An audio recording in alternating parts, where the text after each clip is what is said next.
"Hush now, Mrs. Reeves," Keisha whispered urgently, her calloused palm pressed firmly over Scarlett's trembling lips as the chrome door handle began its slow, deliberate turn. Scarlett's emerald eyes went wide with shock behind her designer frames, her whole body jerking back in terror. Before Keisha could explain, instinct took over. Scarlett's manicured hand flew up and cracked across Keisha's face. A sharp slap that echoed in the marble-floored penthouse office. Outside in the hallway, footsteps paused. Then came Bradley's voice, smooth as aged scotch but cold as steel. "Yes, the insurance pays double if it's accidental. The balcony's slippery from the rain. She's been drinking. Everyone at the Met Gala saw her stumbling. It'll look tragic, not suspicious." Keisha held her ground, her dark skin flushed with pain and desperation, while Scarlett, blonde, privileged, dripping in Cartier, stared at her with a mixture of horror and rage. Two women from opposite ends of America's divide, trapped together with death circling just beyond the door. 3 hours earlier, the penthouse had been a different kind of prison. Keisha Washington's reflection stared back at her from the floor-to-ceiling windows of the Tribeca penthouse, a ghost superimposed over the glittering Manhattan skyline. 47 stories below, the city pulsed with 1,000 lives she'd never touch. Yellow cabs honked. Tourists snapped photos of the Freedom Tower. Steam rose from subway grates like the breath of a sleeping giant. But up here, in this $40 million sky palace, the only sound was the whisper of her microfiber cloth against imported Italian marble. Keisha's hands ached. They always did by this time of night. 8:47 p.m. on a Wednesday, her third job of the day. Her phone, tucked in her apron pocket, buzzed with a voice message from her sister. "Amara's asking for you again. I told her you're working late. She wants you to tuck her in." Guilt twisted in Keisha's chest like a knife. 6-year-old Amara, asleep in a cramped Bronx one-bedroom they shared with Keisha's sister and 2 nephews. The apartment cost $2,400 a month. Nearly half Keisha's combined income from 3 jobs. This penthouse gig, cleaning for Mrs. Scarlett Reeves twice a week, paid $35 an hour. Triple her other jobs. She couldn't afford to lose it. She polished the entryway table, real teak, probably worth more than her entire year's rent, and caught her reflection again. Dark circles under her brown eyes. Cheap uniform from a discount store in the Bronx. Hands raw from industrial-strength cleaning solutions. Beyond her reflection, a $5,000 Murano glass vase placed carelessly near the edge. Fresh flowers delivered daily. Caviar in the fridge, expired by 3 days because Mrs. Reeves had forgotten about it. Designer shoes worn once, then discarded in the closet like trash. 2 different worlds, Keisha thought. Separated by glass thinner than the distance between our lives. The click of heels on marble announced her before Keisha saw her. Scarlett Reeves emerged from her home office like a queen surveying her kingdom. Phone pressed to her ear, closing a deal with Tokyo investors in that clipped, commanding tone that made grown men stammer. She wore designer athleisure that probably cost more than Keisha's monthly rent. Lululemon leggings, a cashmere hoodie, hair in an artfully messy bun that had likely taken 20 minutes to perfect. Diamond studs caught the light. Not the flashy kind, but the quiet wealth kind. The kind that whispered old money even though everyone knew the Whitmore pharmaceutical fortune was only 2 generations deep. "I don't care what the board thinks, Marcus," Scarlett said, not even glancing at Keisha as she crossed the living room. "Quarterly profits are up 23%. If they want to question my leadership, they can find themselves replaced by Friday." She set her empty wine glass on the table Keisha had just polished. Crystal clinked against marble. No coaster. No acknowledgement. Keisha's jaw tightened, but she said nothing. That was the rule up here. Be invisible until needed, silent unless spoken to, grateful for the crumbs of employment. Scarlett continued her call, pacing toward the windows. The Forbes interview is set for next week. Make sure they emphasize the self-made angle. Yes, I know about the inheritance, but I tripled it. That's the narrative. She paused, listening. Because narratives matter, Marcus. In this world, perception is reality. She finally glanced at Keisha, a flicker of acknowledgement, nothing more. The kind of look you'd give a lamp or a chair. Functional. Forgettable. Oh, and Keisha, Scarlett added, phone still pressed to her ear. I'm expecting guests Friday. Make sure the guest bathroom is spotless. Last time there was, she wrinkled her nose, a water spot on the mirror. Yes, ma'am, Keisha murmured. Scarlett was already walking away.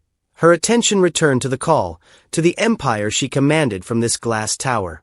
She disappeared back into her office, the door clicking shut with the finality of a vault.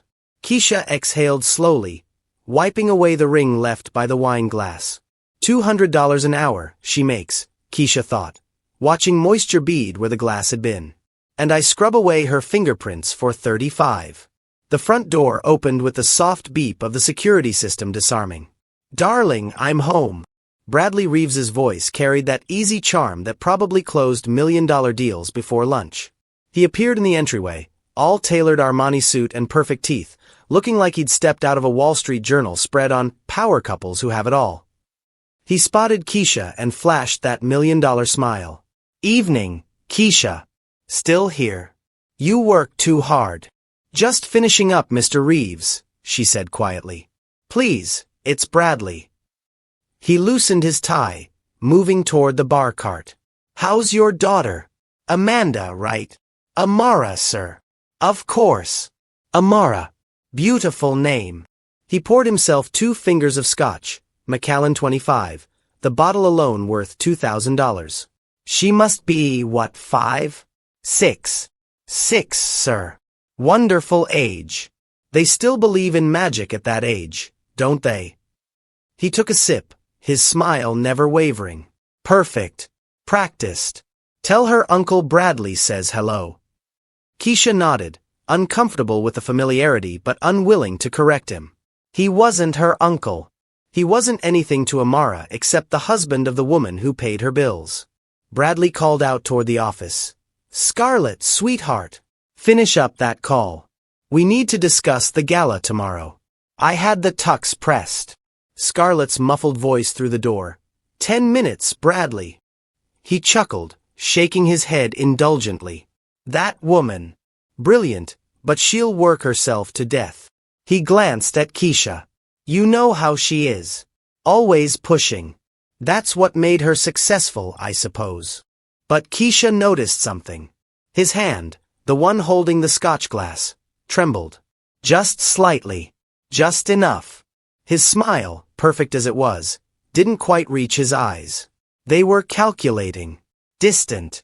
The way a jeweler looks at a diamond. Assessing value, considering cuts. And the way he stared at that closed office door, at the silhouette of his wife visible through the frosted glass. It wasn't love. It was arithmetic. The weather report droned from the TV in the living room, background noise to wealth. Unseasonable October storm system moving up the eastern seaboard. Heavy rain expected across the tri-state area tonight, with wind gusts up to 50 miles per hour. Residents in low-lying areas should prepare for possible flooding. Scarlett emerged from her office, finally off the phone. She glanced at the TV, dismissive. Bradley, turn that off. Storms don't reach us up here. Bradley complied, clicking the remote. Of course not, darling. We're untouchable up here. The word hung in the air. Untouchable. Keisha gathered her cleaning supplies, preparing to leave.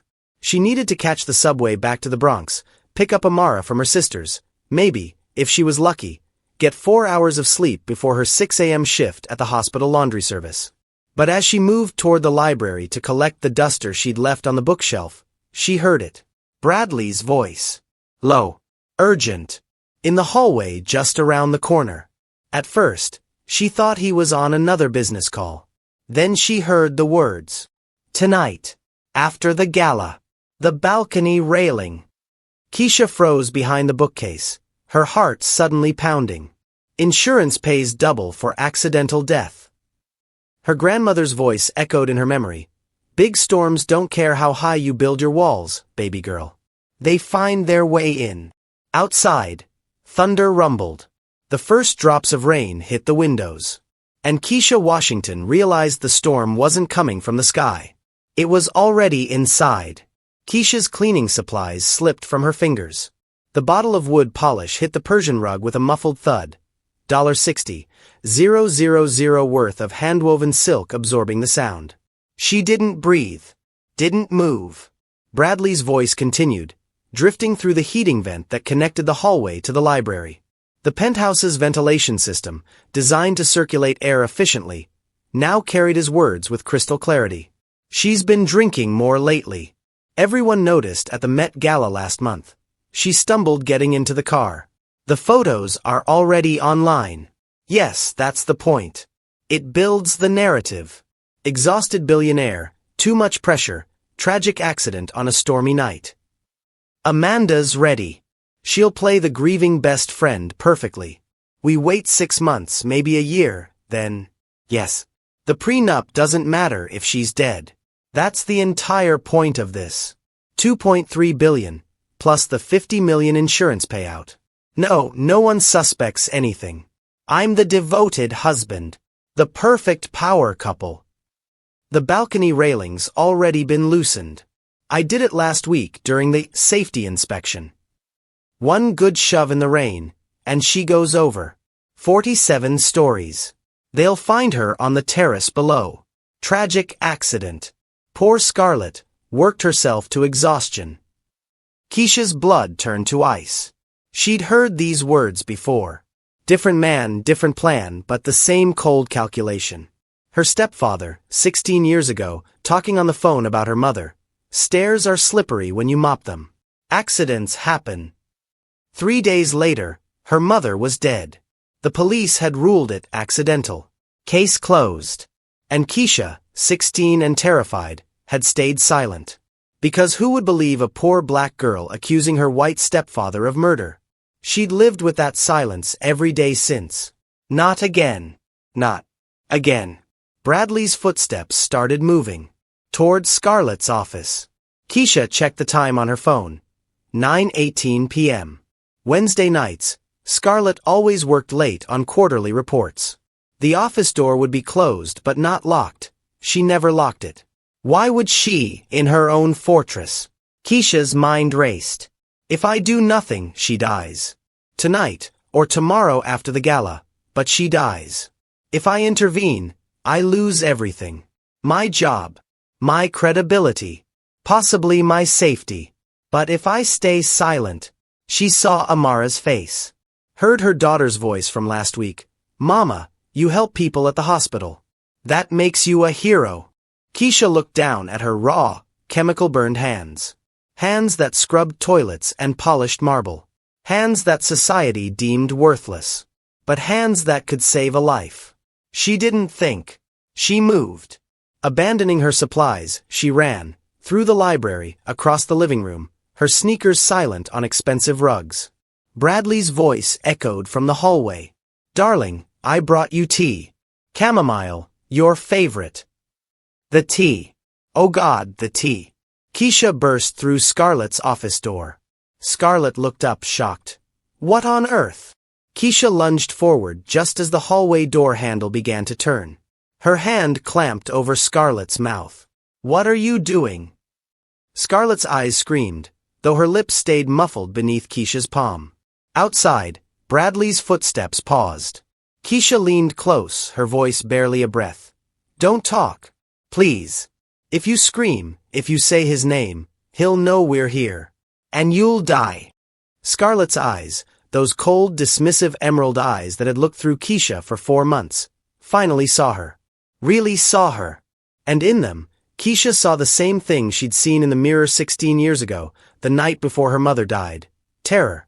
Because privilege, it turned out, was just another kind of cage. And tonight, the lock had broken. Scarlett's emerald eyes went wide with shock behind her designer frames, her whole body jerking back in terror. Before Keisha could explain, instinct took over.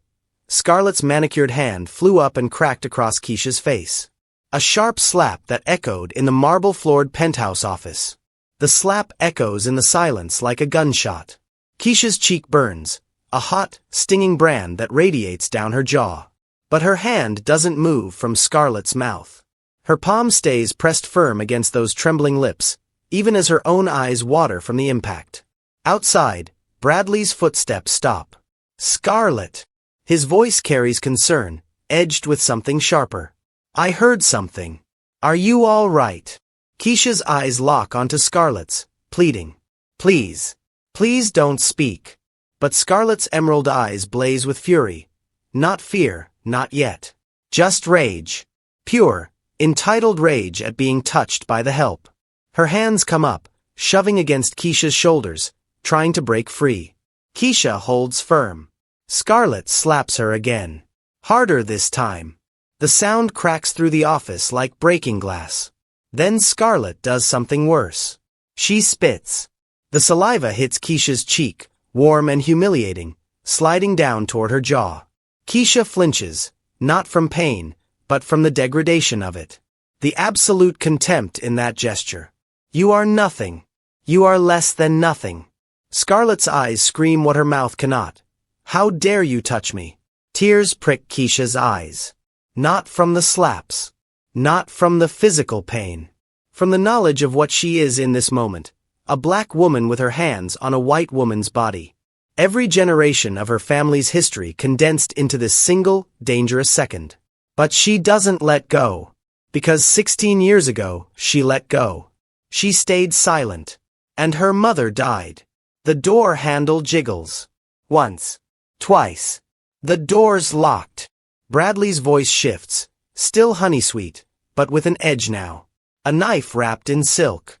Darling, why is the door locked? Let me in. Scarlett jerks violently, trying to scream against Keisha's palm. The sound comes out muffled, desperate. Keisha leans closer, her voice barely a whisper against Scarlett's ear. If you scream his name, if you let him in, you die tonight. I heard him. I heard everything. For a fraction of a second, something flickers in Scarlett's eyes. Not belief. Not yet. But a crack in the certainty. A hairline fracture in her armor of privilege. Then it's gone, sealed over with rage. Bradley's voice continues through the door, each word carefully chosen, perfectly calibrated. I brought you tea, sweetheart. Chamomile. Your favorite. You've been working so hard. The sound of him setting something down. The cup, probably. On the hallway floor, just outside the locked door. I'm worried about you. You haven't been yourself lately. Inside the office, Keisha finally releases Scarlett's mouth. Her hand comes away slowly, cautiously, ready to clamp back down if Scarlett screams. But Scarlett doesn't scream. She staggers backward, gasping, and grabs a tissue from her desk. She wipes her mouth frantically, as if Keisha's touch has contaminated her. As if she can scrub away the evidence of a poor black woman's hand on her skin.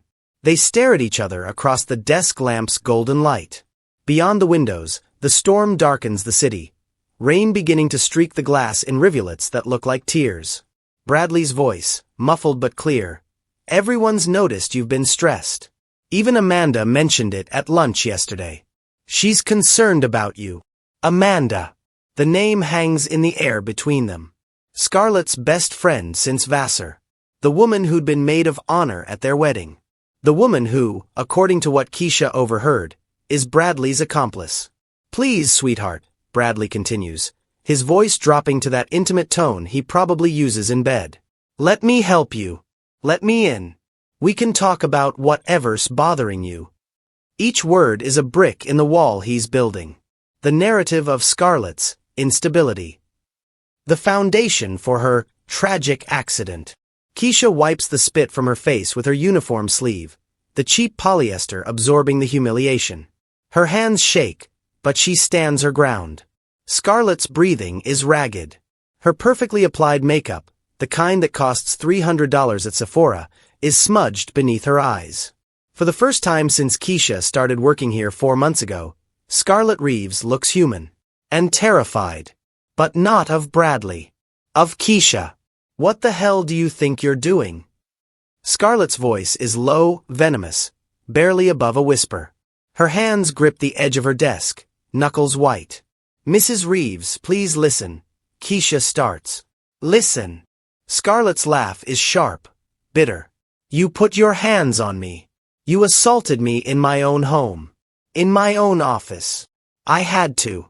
If you'd spoken, if you'd said his name. My husband. Scarlett's voice rises slightly before she catches herself, glancing toward the door. When she continues, it's quieter but no less furious. You mean my husband, who's standing outside that door, worried about me? Who brought me tea because I'm working late? That tea, Keisha's words tumble out in a desperate rush. Mrs. Reeves, I heard him. On the phone. In the hallway. I was in the library and I heard everything through the vent. He's planning to kill you. Tonight, or tomorrow after the gala. The balcony, he said the railing's been loosened. He's going to push you. Make it look like an accident. The insurance. Scarlett's face transforms. Not into fear, but into something colder. More dangerous. Disgust. You're trying to blackmail me. The words hit like a physical blow. No, ma'am, I swear. What do you want? Scarlett moves around the desk now, her voice sharp as broken glass. Money. How much? 10,000. 20. Or are you recording this? She grabs her phone from the desk, checking the screen, scanning the office for hidden devices. Her eyes dart to the bookshelves, the air vents, the lamp. You're going to threaten to release some fake recording unless I pay you, is that it? Or maybe you'll go to the tabloids. Billionaire's husband plans murder. That would sell, wouldn't it? You'd probably get 6 figures for that story. Mrs. Reeves, I'm trying to save your life. Scarlett laughs. The sound is sharp and brittle, like ice cracking. Save my life. From Bradley? Do you have any idea how absurd that sounds? She's pacing now, her designer athleisure swishing with each agitated step. Bradley signed a prenup. The tightest in Manhattan. My lawyers made sure of it. If we divorce, he gets nothing. Not a penny. Not this apartment. Not my company. Nothing. Ma'am. He has no motive, Scarlett continues, her voice rising. He has a successful career. We have a good marriage. We're trying for a baby, for God's sake. He wants children. He wants a family. She turns on Keisha, her emerald eyes hard as stones. But you have every reason to destroy me. You clean my home. You see what I have. You know what you don't have. You people always want something. The words hang in the air like poison gas. You people. Keisha flinches. The phrase lands exactly where Scarlett intended. In that place where every slur, every microaggression, every dismissal lives in Keisha's body like shrapnel. But she doesn't back down. Ma'am, Keisha says quietly, her voice steady despite the tears threatening to spill. Dead wives pay more than divorced ones. The silence that follows is deafening. Outside, the storm intensifies. Thunder rumbles, distant but approaching. Rain lashes the windows harder now, streaking the glass in patterns that look like claw marks. Scarlett stares at her. Really stares, for the first time. And Keisha sees it, the moment the words penetrate. Not belief. Not yet. But the seed of doubt. Because Scarlett is a businesswoman. She understands math. She understands incentive structures. And the math, suddenly, makes terrible sense. Bradley's voice cuts through the tension. All right, darling. I'll leave the tea here by the door. But please, don't work too late. You need rest. His footsteps retreat down the hallway. Slow. Measured. The sound of a man with all the time in the world. Because he thinks he's already won. Silence falls in the office, heavy and suffocating. Even the rain seems muted now, as if the world is holding its breath. Scarlett moves toward the door. Keisha steps in front of her, blocking the way. Get out of my way, Scarlett hisses. I can't let you open that door. They stand inches apart. Scarlett in her expensive leggings and cashmere, Keisha in her $15 uniform from the discount store. 2 women from opposite ends of America's divide, trapped together in a marble-floored cage. You're insane, Scarlett whispers. I'm calling security. The police. I'm having you arrested for assault, for false imprisonment. If you open that door, you die. If I don't open that door, you go to prison. Their standoff stretches. Keisha can see Scarlett calculating, not whether Bradley is dangerous, but how to handle this situation with minimal scandal. How to make this crazy Maid disappear without it affecting the Forbes interview next week. Finally, Scarlett sinks into her desk chair. Not because she believes Keisha, but because she needs to think, to plan, to control the narrative. Outside, the storm builds. Lightning flashes, illuminating the office in stark white light. For a second, both women are reduced to silhouettes, anonymous, classless. Just two people trapped in a cage. Keisha pulls her phone from her apron pocket. Scarlett's eyes narrow. What are you doing? Calling 911. You'll do no such thing. But Keisha's thumb is already moving toward the screen, toward the numbers that might save both their lives, if Scarlett will let her. If pride doesn't kill them first. Scarlett lunges. The movement is sudden, desperate, her manicured hand shooting across the desk toward Keisha's phone. But Keisha is faster. Years of physical labor have made her strong in ways Scarlett's Pilates classes never could. She jerks the phone back, her grip iron-tight. Give me that, Scarlett hisses, reaching again. They struggle briefly, awkwardly. Two women who've never touched except in violence, now grappling over a piece of technology that might save or destroy them both. Keisha's shoulder hits the bookshelf. A leather-bound first edition tumbles to the floor with a thud that sounds too loud in the tense silence. Mrs. Reeves, stop. That's my property. Scarlett grabs for the phone again, but Keisha holds it high, out of reach. I'm trying to help you. Help me. Scarlett's voice cracks, her composure finally shattering. You're trying to destroy me. You're probably recording this whole thing right now. Building your case for a lawsuit, or extortion, or... I'm calling 911. You will not. Scarlett's voice drops to something cold, calculated. Dangerous. I will have you arrested. I will destroy you. Your daughter, Amara, right? I'll make sure social services investigates your fitness as a mother. The words hit like a blade sliding between ribs. Keisha freezes. Scarlett sees it land and presses harder. A single mother working 3 jobs? Leaving her 6-year-old daughter with relatives for 12 hours a day? And now this, assaulting her employer, making wild accusations, showing signs of mental instability. She takes a step closer, her voice soft as poison. I know people at ACS. One phone call. They'll open an investigation. And once Child Protective Services starts digging into your life, into your finances, into your fitness. Keisha's worst fear, spoken aloud. The thing that keeps her awake at 2 a.m. when she's too exhausted to sleep. Losing Amara. Having her baby taken away because she's poor, because she's struggling, because the system doesn't believe mothers like her deserve to keep their children. For a long moment, she can't breathe. Then she does. Then do it, Keisha says quietly, her voice steady despite the tears threatening to spill. Call them. Destroy me. But you'll be dead, so you won't get to see it.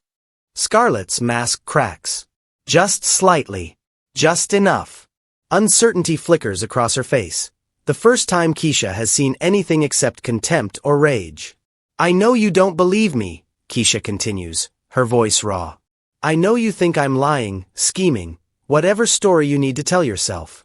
But I heard him, Mrs. Reeves. Every word. Through the heating vent in the library. She takes a shaky breath. He said your name. He talked about the insurance. 50 million, double for accidental death. He mentioned Amanda. He said the balcony railing was already loosened. He said after the gala tonight, when you're tired and you've been drinking, it'll look tragic. Not suspicious. Scarlett stares at her, the color draining from her face. He's going to kill you, Keisha whispers. And I can't, I won't, stand by and let another woman die when I could have stopped it. Scarlett sinks back into her desk chair as if her legs can no longer hold her. Her hand moves unconsciously to her stomach, a protective gesture, instinctive and revealing. Keisha's eyes widen. You're pregnant. Scarlett's face goes pale. How did you? The prenatal vitamins in the bathroom cabinet. I refill the hand soap every week. I've seen them. Keisha's voice is gentle now, careful. The ginger tea you've been drinking every morning. The way you pushed away the wine at dinner last Tuesday when Mr. Reeves tried to pour you a glass. You said you had a headache, but... Silence falls between them, heavy as storm clouds. Scarlett's composure crumbles like a sand castle hit by a wave. Her hands shake as she presses them flat against the desk, as if she needs the solid surface to keep from falling apart completely. 3 months, she whispers. IVF. My last attempt. The doctor said if this round didn't work. Her voice cracks. I haven't told Bradley yet. I was going to surprise him tonight. After he came home from work. I had champagne, the non-alcoholic kind, and I was going to tell him we're finally having the baby we've wanted for so long. Keisha moves closer, slowly, like approaching a wounded animal. Ma'am, that makes you worth more dead. Scarlett looks up, her emerald eyes swimming with tears. No custody battle, Keisha explains gently. No chance of you divorcing him while pregnant and claiming child support. He inherits everything as a grieving widower and father-to-be. The sympathy alone, the media would eat it up. The devoted husband who lost his wife and unborn child in a tragic accident. The truth lands like a physical blow. Scarlett's hands fly to her stomach again, cradling the life inside her that she hasn't told anyone about. The life that makes her not more valuable to her husband, but more profitable. He wouldn't, Scarlett breathes, but there's no conviction in it anymore. He wants children. We've been trying for years. He cried when the first 3 IVF attempts failed. He held me while I sobbed. He wants this baby. Did he want children? Keisha asks quietly. Or did he want to look like the kind of man who wants children? The question hangs in the air between them. Scarlett stares at Keisha, and something unravels. Some thread she's been holding onto, the narrative of her perfect marriage, her perfect power couple life, her perfect Manhattan existence. Outside, lightning flashes. Thunder follows 3 seconds later, closer now. The storm is coming. Keisha's eyes drift to Scarlett's phone, still clutched in her employer's trembling hand. There's a small green light glowing at the top of the screen. Mrs. Reeves, Keisha says slowly, has your phone camera been running? What?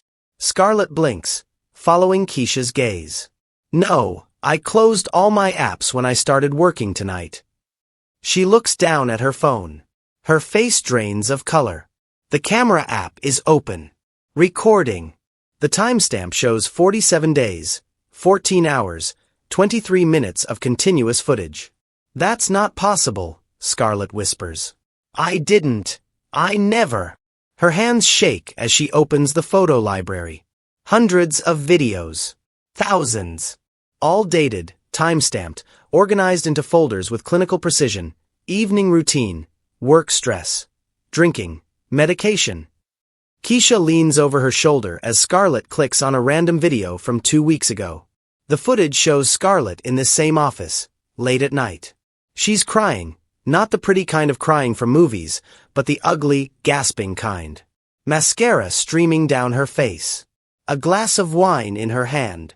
She's on the phone. I can't do this anymore, Amanda. The board is pushing for my resignation. They think I'm too emotional. Too unstable. Maybe they're right. Maybe I should just. The video cuts off. Another video. Scarlett taking sleeping pills from a prescription bottle. The angle suggests the phone was propped on the bathroom counter, recording secretly. Another. Scarlett working at 2 a.m., her face haggard with exhaustion, dark circles under her eyes. Another. Scarlett stumbling slightly after standing up too quickly, steadying herself on the desk. Someone has been documenting your decline, Keisha says softly. Scarlett scrolls faster, her breathing becoming rapid and shallow. But how? Who has access to your phone password? Scarlett's hands still. Bradley. He knows my passcode. I gave it to him years ago. For emergencies. He's been building a case, Keisha explains, her nursing training recognizing the signs of an impending panic attack. If you die, everyone will see these videos. They'll say, poor Scarlett, she was so stressed, so exhausted, drinking too much, taking pills, working herself to death. It makes sense she had an accident. Scarlett's breathing turns ragged. Quick, shallow gasps that aren't bringing in enough oxygen. "Ma'am, you need to breathe." I can't breathe." Keisha recognizes this. She's seen it in the ER during her brief nursing career, before the hospital layoffs. Panic attack. Hyperventilation. If Scarlett passes out now, with Bradley somewhere in this penthouse. "Listen to me," Keisha says firmly, kneeling beside Scarlett's chair. "Look at me, Mrs. Reeves." "Scarlett, look at my eyes." Scarlett's wild gaze locks onto hers. "Breathe with me. In for 4 counts. Hold for 4. Out for 4. Can you do that?" Scarlett nods, gasping. "In 2, 3, 4. Hold 2, 3, 4. Out 2, 3, 4. They breathe together. Once, twice, 3 times. Slowly, Scarlett's breathing steadies. The panic recedes. Color returns to her face. "Good," Keisha murmurs. "That's good. You're okay. You're safe right now." Their eyes meet, really meet, for the first time. Not employer and employee. Not white and black. Not rich and poor. Just 2 women, breathing together in the dark. "Thank you," Scarlett whispers. It's the first time she's ever said those words to Keisha. Keisha stands, her knees protesting after a 12-hour workday. She moves toward the office balcony door, French doors that lead to the wraparound terrace, 47 stories above the city. "Mrs. Reeves, come look at this." Scarlett rises on unsteady legs and joins her at the glass. "Look at the railing," Keisha says, pointing. "Does it look right to you?" The balcony is dark, illuminated only by the ambient light from the city below and occasional lightning flashes. But in those brief moments of illumination, something is wrong with the railing. The bolts that secure it to the terrace floor are looser than they should be, barely visible, but definitely tampered with. "When was your last renovation inspection?" Keisha asks. Scarlett's voice is hollow. "Last week. Bradley scheduled it. Said he wanted to make sure everything was safe before winter. Before the storms." The pieces click together in Scarlett's mind like tumblers in a lock. Keisha can see it happening. Denial cracking, reality flooding in.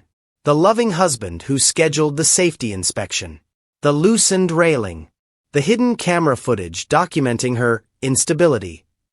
The life insurance policy he'd insisted on increasing last year. The prenup that gave him nothing in divorce. The pregnancy she hasn't told him about yet. The math. The terrible, inescapable math. "Oh my God," Scarlett whispers, her hand pressed against the glass. "Oh my God, you're right." She turns to Keisha, and for the first time, there's no contempt in her eyes. No dismissal. No, you people. Just horror. And belief. "He's going to kill me," she breathes. "He's really going to kill me." Finally, she believes. And now, trapped in this office with a murderer somewhere in the penthouse, they have to figure out how to survive the night. Outside, the storm breaks in earnest. Rain lashes the windows like fingers trying to get in. Or trying to warn them what's coming. Scarlett stares at the loosened railing visible through the glass, her face paper white. When she speaks, her voice trembles. "What do we do?" "Call the police." Keisha shakes her head slowly. "And tell them what? That your husband might hurt you? With what evidence?" "The hidden camera. That he can say was for security. For monitoring the apartment when you're both away. The loose railing. That he can claim he didn't know about. That must have happened during the inspection, tragic oversight. He'll sue the contractor." Scarlett's frustration bleeds through. "We have your testimony. What you heard." Keisha meets her eyes. "I'm a maid. He's a Wall Street banker. Who do you think they'll believe?" The words settle between them like lead. The class reality. The race reality. The truth about whose voice carries weight in rooms where decisions are made. Scarlett sinks back into her chair, the fight draining out of her. "So we just wait. For him to kill me?" "No. Keisha's mind races, pulling from every crime show she's watched during late-night feedings when Amara was a baby, every true crime podcast she's listened to on the subway. We get him on record. We make him confess. How? We need him to say something undeniable. Not just suspicious, explicitly incriminating. Something he can't explain away. Scarlett's eyes drift to her phone, still clutched in her hand. I have 4.2 million followers on Instagram. Keisha looks at her sharply. If we live stream it. Scarlett's voice gains strength as the idea takes shape. If millions of people are watching in real time, he can't erase it. He can't claim it's fake. There will be too many witnesses. For the first time since Keisha burst through that door, they're not on opposite sides. They're plotting together. Yes, Keisha breathes. Yes, that could work. The sound carries through the penthouse. Bradley's voice, loud and clear, deliberately theatrical. He wants them to hear this. Yes, hello, 911? I need to report a situation. Keisha and Scarlett freeze, their eyes locking. My wife, Scarlett Reeves. Yes, the Scarlett Reeves. She's locked herself in her office. She's been under tremendous stress lately. I'm worried she might harm herself. Scarlett's hand flies to her mouth, stifling a gasp. Bradley's voice continues, smooth and concerned, every word perfectly calibrated. No, she hasn't made specific threats, but she's been erratic. Paranoid. Earlier tonight she accused our housekeeping staff of, honestly, I don't even know what. She wasn't making sense. She's been drinking more than usual, taking sleeping pills, working 18-hour days. He's building his narrative, Scarlett whispers, her face a mask of fury and terror. She locked the office door and won't respond. I'm outside right now. I can hear movement, so I know she's in there, but I'm just really worried about what she might do to herself. Keisha's stomach turns. Every word is a carefully placed brick in the wall Bradley's constructing. The unstable wife. The concerned husband. The tragic outcome that everyone will understand. Yes, please send someone. I'll stay on the line. I'm afraid of what she might do. There's a pause. They can hear him breathing on the other side of the door, playing the role of the devoted, worried spouse for the 911 dispatcher. Scarlett, sweetheart? His voice shifts, addressing the door now. The police are coming. They just want to make sure you're okay. Please, let me in. Let me help you. Scarlett's breathing quickens again. Keisha puts a steadying hand on her shoulder. When the police come, Keisha whispers, they'll see a concerned husband and an unstable wife. Even if we tell them the truth, he's already planted doubt. They'll think you're having a breakdown. That I'm some conspiracy theorist Maid who's manipulated you. So we're trapped. Scarlett's voice is hollow. No. We use it. Keisha's mind is racing now, fitting pieces together. When the police arrive, we show them everything. The camera footage, the recordings, the balcony. But until then, we need him to give us more. We need him to hang himself with his own words. Outside, Bradley's footsteps retreat. Still on the phone with 911, his voice fading as he moves toward the living room. They have maybe 15 minutes before the NYPD arrives. Maybe less.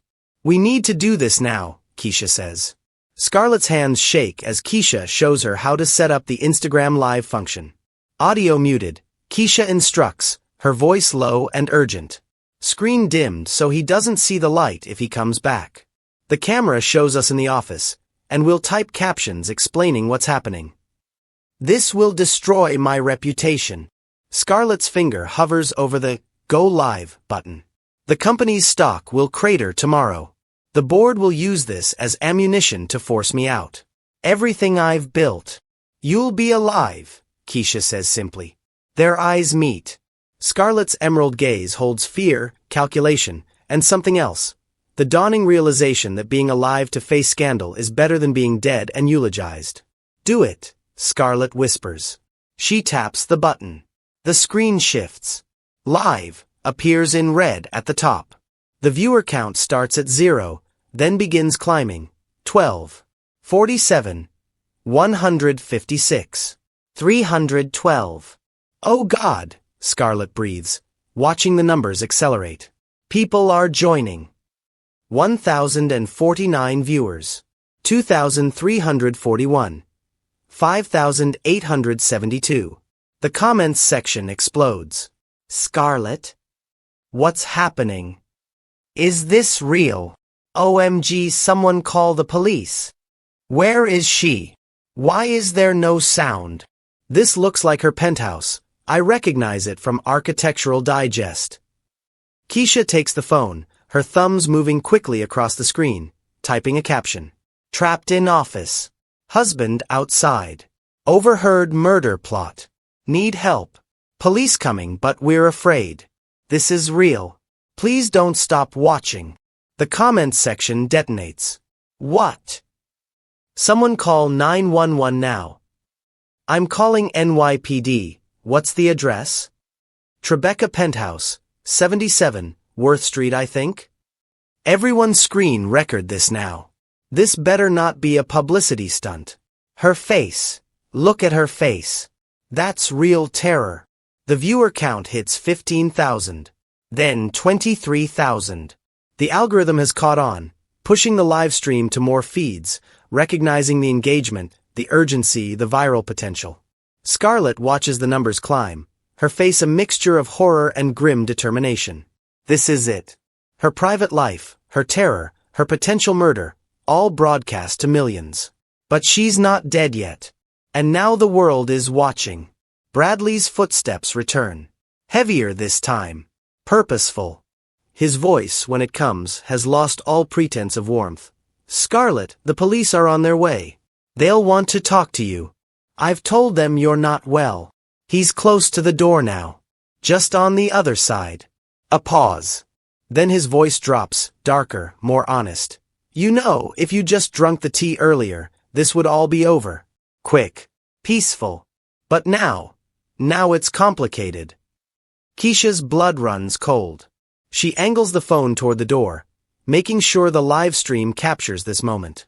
Bradley is talking to the door, but really he's thinking out loud. Working through his revised plan, the balcony's still an option. After the police leave, and they will leave, once I convince them you're just stressed, just overwhelmed, then later tonight, an accident. The storm. The loose railing. You've been drinking. So tragic. His voice carries that same cold calculation Keisha heard through the vent. But now it's being captured. Recorded. Broadcast to 47,000 people and climbing. Inside the office, Keisha and Scarlett grip each other's hands. Scarlett's manicured nails dig into Keisha's calloused palm, both women united in terror. The live stream counter hits 52,000 viewers. The comments are a waterfall. Did you all hear that? He just confessed. Someone recording this, right? I'm calling NYPD again. This is 77, Worth Street, penthouse level. NYPD is already en route. Called them from LA. The whole world is watching you, Bradley Reeves. We see you. We all see you. Bradley doesn't know. He has no idea that his words aren't just echoing in an empty hallway. They're echoing across continents, across millions of phones, being screen recorded and saved and shared. His mask has slipped, and the world is watching it fall. Hold on, Keisha whispers to Scarlett, watching the viewer count climb past 70,000. Just hold on. Help is coming. But even as she says it, she knows. Help might not arrive in time.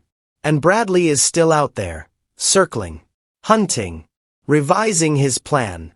The night isn't over. The storm hits like a freight train. Thunder doesn't just rumble, it detonates, shaking the building's steel frame. The floor-to-ceiling windows rattle in their seals. Lightning transforms the office into a series of frozen snapshots. Keisha and Scarlett huddled by the desk, the phone screen glowing between them, 152,000 people watching their terror in real time. Then the lights die. The sudden darkness is absolute, disorienting. Scarlett gasps. Keisha's heart hammers against her ribs. 3 seconds later, the backup generator kicks in. Emergency strips illuminate the hallway outside with sickly yellow light. but the office remains dark except for the phone's glow and the storm's lightning flashes. What's happening? Scarlett whispers. The live stream counter continues climbing. 167,000. 183,000. The comments are a frantic blur. Lights went out. Can you still see them? Call 911 again. Where are the police? NYPD says they're en route, but flooding on West Side Highway. Someone help them. This can't be real. It is real. Look at the timestamp, the storm, everything matches. Keisha's ears strain against the storm's roar, listening for Bradley's footsteps in the hallway. But the sound comes from the wrong direction. A scrape. Metal on stone. From the balcony. Oh God, Keisha breathes, understanding flooding through her. He's coming from outside. The balconies are connected. Scarlett's face goes white in the phone's glow. What? The master bedroom balcony. It wraps around the building. He's walking the ledge. They both turn toward the French doors. Through the rain-streaked glass, they can barely make out movement in the darkness. A shadow. A shape. Coming closer. 47 stories up. In a storm that's bending trees in Central Park and flooding subway stations. Bradley Reeves is walking a rain-slicked balcony ledge in the dark. He's insane, Scarlett whispers. No, Keisha corrects, her voice hollow. He's desperate. The difference tonight is everything. The office balcony door, unlocked because who would come from outside at this height, in this weather, begins to open. Slowly, deliberately. Rain and wind explode into the office like a living thing. Papers fly from Scarlett's desk, swirling in the sudden gust. The temperature drops 20 degrees in seconds. The storm screams through the opening, bringing the smell of ozone and wet concrete and something else. Desperation. Bradley Reeves steps through the doorway. He's soaked. His $3,000 Armani suit hangs on him like rags, plastered to his body. His hair, usually perfectly styled, is flat against his skull. Water streams down his face, dripping from his chin. But his eyes are cold. Calculating. The eyes of a man who's already committed to the choice he's made. Hello, darling, he says to Scarlett, his voice eerily calm. He doesn't even glance at Keisha. To him, she still doesn't exist. Just furniture. Just help. Not worth acknowledging. He steps fully inside, and lightning flashes, illuminating what he's carrying. In his left hand, the champagne bottle. The one he'd mentioned on the phone. Expensive. French. Heavy enough to be a weapon. In his right hand, partially concealed but visible in the lightning's stark light, a syringe. Scarlett backs against the desk, her hand flying to her stomach, protecting the life inside her that Bradley doesn't know exists yet. Keisha moves between them. Bradley's charm, that $1 million smile, the Wall Street polish, it's all gone. Stripped away by rain and desperation and the knowledge that his perfect plan has collapsed. You've made this very difficult, Scarlett, he says conversationally, as if discussing a failed business deal. The Instagram stunt? Clever. I have to admit, I didn't see that coming. But do you really think anyone will believe this? A paranoid billionaire having a very public breakdown? The media will eat it up for a day, maybe two. Then they'll move on. And you'll still be dead. 800,000 people are watching right now, Keisha says, her voice steady despite the terror coursing through her veins. She holds up the phone, angling it so the live stream captures everything. Bradley's face, the syringe, the champagne bottle, the rage simmering beneath his false calm. For the first time, Bradley looks at Keisha. Really looks at her. His lip curls in disgust. You. This is your fault. A nobody from nowhere. Thinking she matters. Thinking her word means something. He takes a step toward her, water pooling beneath his expensive shoes. You're a maid. You clean toilets. You scrub floors. And you actually thought, you genuinely believed, that anyone would listen to you. Another step. That anyone would believe a poor black woman from the Bronx over me? Over us. He gestures at Scarlett. We're Manhattan royalty. We're on magazine covers. We have senators on speed dial. And you're.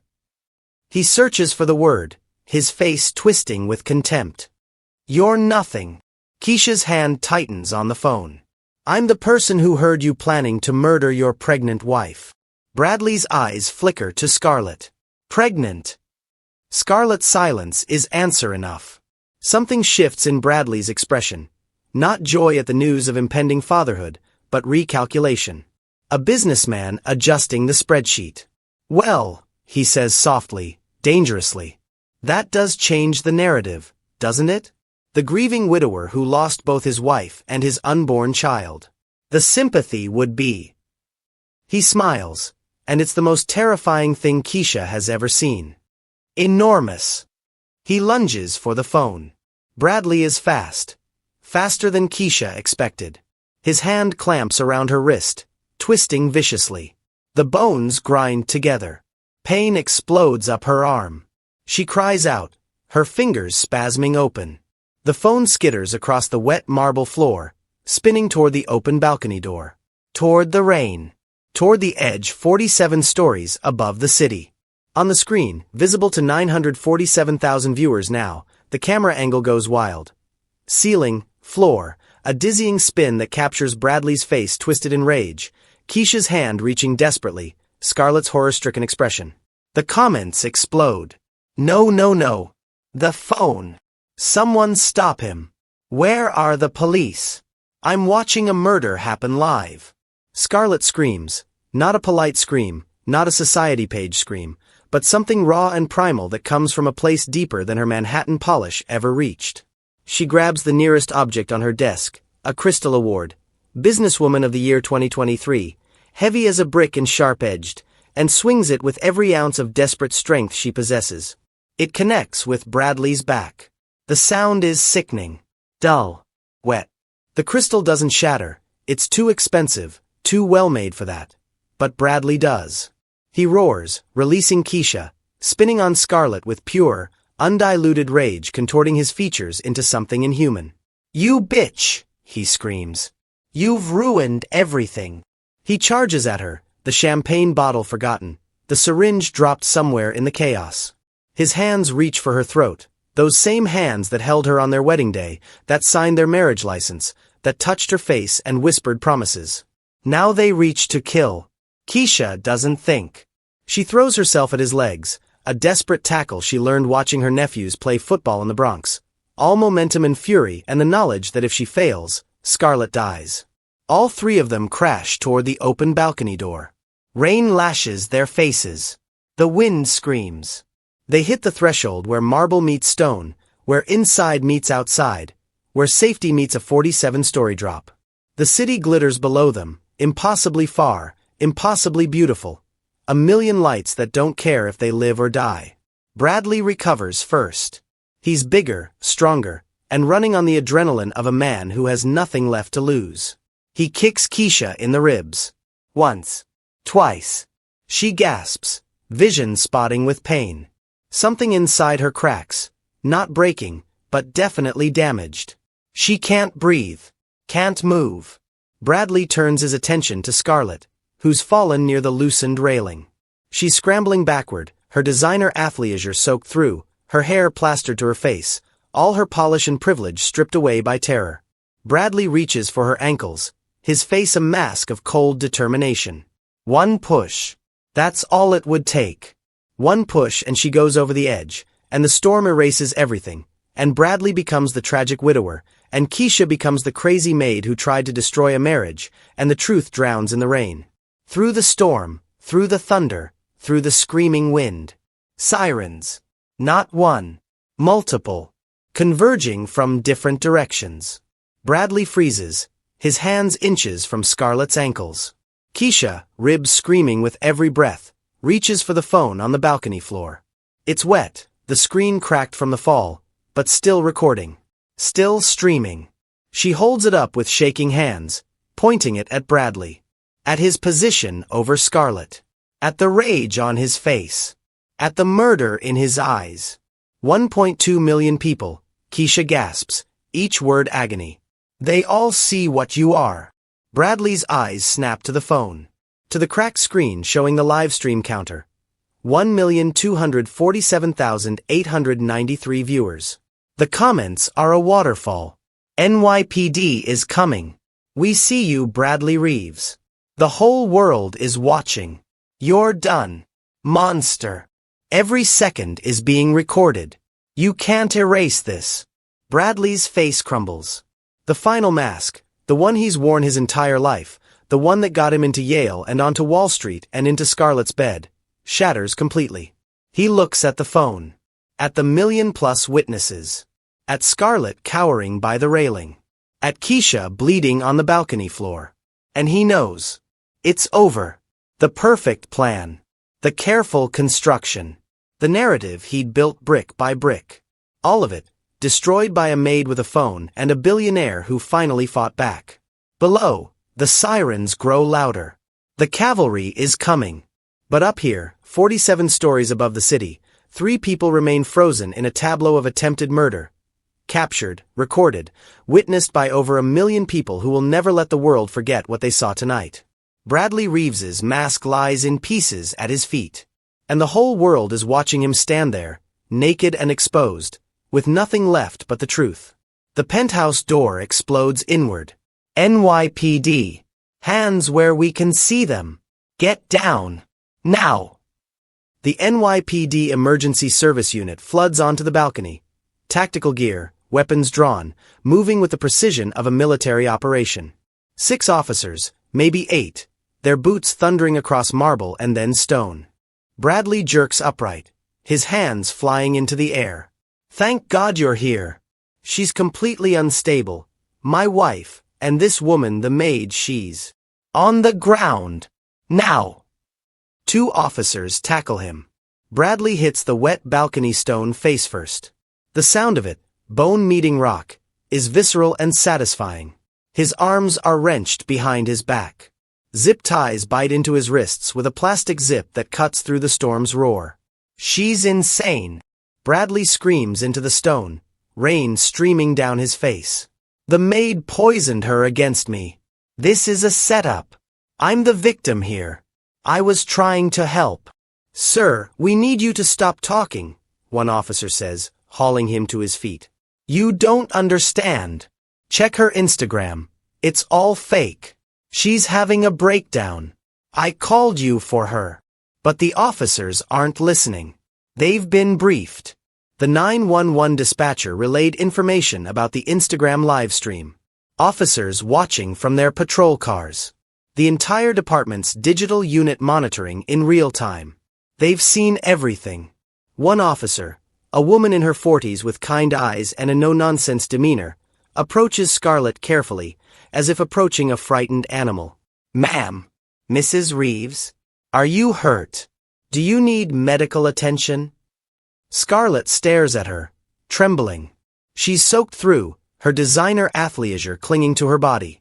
Her makeup, the expensive kind that's supposed to be waterproof, has run in black streaks down her face. Her hair hangs in wet ropes. All her polish, all her armor, stripped away by rain and terror. But she's alive. Her voice cracks. I'm okay. I'm not hurt. Her hand moves instinctively to her stomach, protecting what's inside. The officer's eyes follow the gesture, understanding flickering across her face. Paramedics are on their way up, ma'am. We're going to get you checked out. Both of you. Keisha collapses against the balcony doorframe, her body finally giving out. The adrenaline that's kept her moving, that's kept her fighting, drains away all at once. Her ribs scream with every breath. Her face throbs where Scarlett slapped her hours ago. Her wrist aches where Bradley twisted it. But the phone is still in her hand. Still recording. Still streaming. The live stream counter reads, 1,427,849 viewers. Another officer, younger, maybe mid-20s, approaches Keisha carefully. Ma'am, I need to take that phone. It's evidence. Keisha looks down at the cracked screen. At the million-plus people still watching. At the comments flooding past too fast to read. She hands it over. Don't turn it off. They need to see. They need to know it's really over. The officer nods, handling the phone with gloved hands, placing it carefully in an evidence bag, but leaving the live stream running. Letting the world watch as justice unfolds. Bradley is being dragged back inside, still screaming, "This is illegal. I want my lawyer." "You can't. I'm a victim of conspiracy. That Maid, she planned this. She's extorting my wife. Check her bank accounts." His voice fades as they pull him through the penthouse, toward the elevator, toward the end of everything he's built.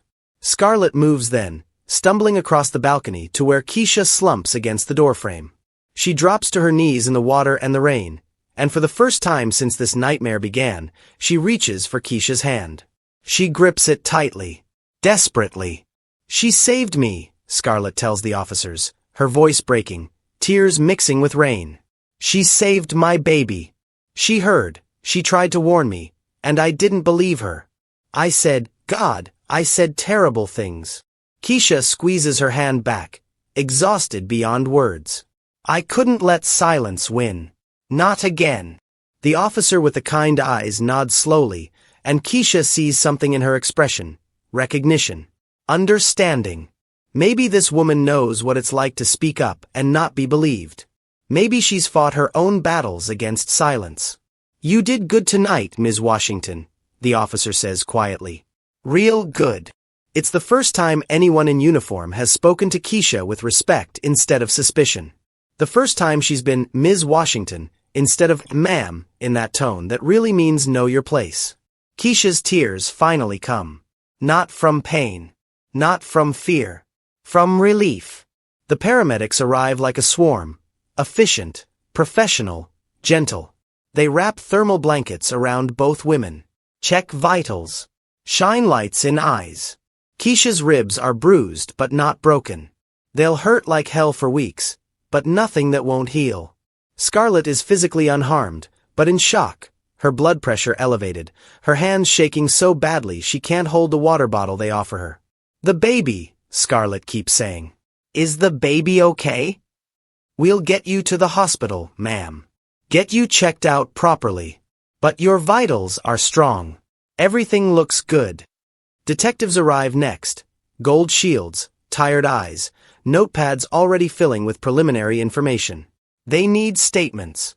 They need details. They need to build the case that will put Bradley Reeves away for the rest of his life. Keisha talks until her voice goes hoarse. Scarlett corroborates every word. They're led out through the penthouse, past the marble entryway Keisha polished just hours ago, past the teak table and the Murano glass vase, past the life Scarlett built and Bradley tried to destroy. In the hallway, more officers. More activity. And there, being led toward a different elevator, hands cuffed behind her back, is Amanda Blackwell. Scarlett's best friend. The woman who was maid of honor at her wedding. The woman who was supposed to console Bradley after Scarlett's tragic death. She's dressed for travel, designer luggage visible in her apartment doorway, passport probably in her purse. Ready to disappear, to start her new life with Bradley once the insurance cleared and a respectful amount of time had passed. Their eyes meet across the hallway. Amanda's face crumples. "Scarlett, it wasn't. He said you were going to leave him." "Save it for your lawyer," one of the officers says, pulling her toward the elevator. Scarlett watches her disappear, her face expressionless. Another relationship destroyed. Another truth revealed. In the elevator going down, Keisha pulls out her personal phone, not the evidence, but the cheap backup she keeps for emergencies. Her hands shake as she calls her sister. "Hello." Her sister's voice is worried, frantic. "Keisha? Oh my God, are you? I saw the news, Instagram, everyone's talking about." "I'm okay," Keisha says, her voice breaking. "Tell Amara I'm okay. I'll be home soon." "What happened?" "What?" "I'll explain everything. Just tell her mama's coming home." She hangs up, exhausted, and finds Scarlett watching her. "Your daughter," Scarlett says softly. "Amara. How old is she?" 6. "I'm sorry. For threatening. For saying I'd call social services. I'm sorry for all of it." Keisha nods, too tired for anger. "You were scared. That's not an excuse." No. But it's a reason. They ride the rest of the way in silence, wrapped in thermal blankets. Two women who started the night as employer and employee and ended it as something else entirely. Outside, the media circus has already begun. 6 months later. The intervening months blur together like a nightmare Keisha can't quite wake from. Media frenzy. Penthouse murder plot. Dominates every outlet. Her face on every screen. Reporters camped outside her Bronx apartment. Amara unable to go to school without someone shoving a camera in her face. Bradley's defense team tries everything. It was staged. A publicity stunt. The recording was manipulated. Scarlett and Keisha planned it together. Some elaborate scheme to destroy an innocent man and split his assets. Scarlett's pregnancy becomes public. She steps back from her company. The board tries to oust her, calling her unstable, unreliable, a liability. Her stock plummets. Keisha faces scrutiny. Her finances investigated. Her parenting questioned. Her motives challenged. Every aspect of her life picked apart by lawyers who speak in 10-syllable words and look at her like she's something they scraped off their shoe. Why were you really there? Had you planned this in advance? Isn't it convenient that you happened to overhear this conversation? How much is Mrs. Reeves paying you to lie? But they can't erase 1.4 million witnesses. They can't explain away Bradley's words, captured on video, heard by millions. They can't make the loosened balcony railing disappear, or the hidden camera footage, or the syringe he dropped on the balcony. Amanda Blackwell pleads guilty to conspiracy to commit murder. She agrees to testify against Bradley in exchange for 12 years instead of life. And then, finally, the trial. The courtroom is packed. Media circus outside, news vans, cameras, reporters doing stand-ups with the courthouse as backdrop. Inside, every seat filled. Sketch artists. Court reporters. Spectators who waited in line for hours just to be here. Scarlett sits in the front row, visibly pregnant now. 6 months, her belly round and obvious beneath a simple navy dress. No Cartier. No designer labels. No armor. Just a woman waiting for justice. Beside her, Keisha in a borrowed suit that doesn't quite fit, her hands clasped tightly in her lap. Behind them, Amara with Keisha's sister, the 6-year-old sitting wide-eyed and confused, too young to fully understand but old enough to know this matters. At the defense table, Bradley in an orange jumpsuit. All his Wall Street polish gone. Unshaven. Gaunt. Looking like what he is. A man who tried to commit murder and failed. The jury files in after 4 hours of deliberation. Keisha holds her breath. The forewoman stands, a black woman in her 50s, from Queens, wearing reading glasses and a determined expression. On the charge of attempted murder in the first degree, we find the defendant, Bradley Michael Reeves. The pause feels eternal. Guilty. The courtroom erupts. Gasps. Sobs. The bang of the judge's gavel. On the charge of conspiracy to commit murder, we find the defendant, guilty. Scarlett doubles over, sobbing into her hands. On the charge of insurance fraud, we find the defendant, guilty. Keisha closes her eyes, exhaling 6 months of held breath. 6 months of fear and scrutiny and doubt. Guilty. Bradley explodes, lunging to his feet. This is a joke. I'm being railroaded by a maid and a paranoid woman. You're all fools if you. His lawyer tries to silence him. The bailiffs move in. But Scarlett stands. Her voice cuts through the chaos like a knife. No, Bradley. The courtroom quiets, everyone turning to look at her. I was the fool, Scarlett continues, her voice steady despite the tears streaming down her face. I was the one who didn't listen when the help tried to save my life. I was the one who let my privilege and my pride almost get me killed. She reaches down, takes Keisha's hand, and raises it for the entire courtroom, and the cameras, to see. This woman is the bravest person I've ever known. The only reason I'm alive, the only reason my daughter will be born, is because she refused to be silent. The cameras flash. The sketch artist's pencils fly.